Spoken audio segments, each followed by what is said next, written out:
12 News at 6, I'm Rachel Hackbarth. New information within the last hour on an alleged rape that happened on Wichita State's campus. WSU now confirming the man arrested is a student and graduate assistant. 12 News reporter Brock Wilson is live outside of the WSU Police Department with everything we know about the investigation and also reaction from students. Brock. Rachel, today I spoke in person with the Wichita State Police Department and they said they have no statement to make at this time. But as you mentioned, WSU just confirming exclusively with 12 News in the last hour, the suspect in this rape case was a student and a graduate assistant at the school. Now we also have a better idea of the timeline for when this all happened. According to Sedgwick County booking records, this man, Muhammad Burkat Mia, was arrested at McKinley Hall on Monday and charged with rape and aggravated criminal sodomy.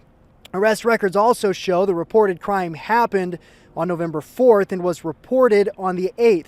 We also learned today that many Wichita State students were unaware this had even happened. A few students I talked with today told me they were shocked to hear the news.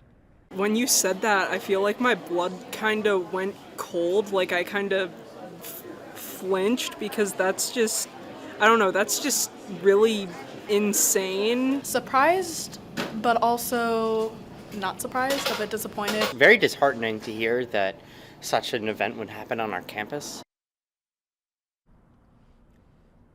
Wichita State previously provided us this statement. The university is aware of this reported incident, but cannot comment on ongoing investigations. There is no ongoing threat to the WSU community, and the safety of our students, staff, and faculty is always a top priority of the university. Now, also interesting to note, there have actually been 2 other reported rapes at Wichita State this year. Rachel?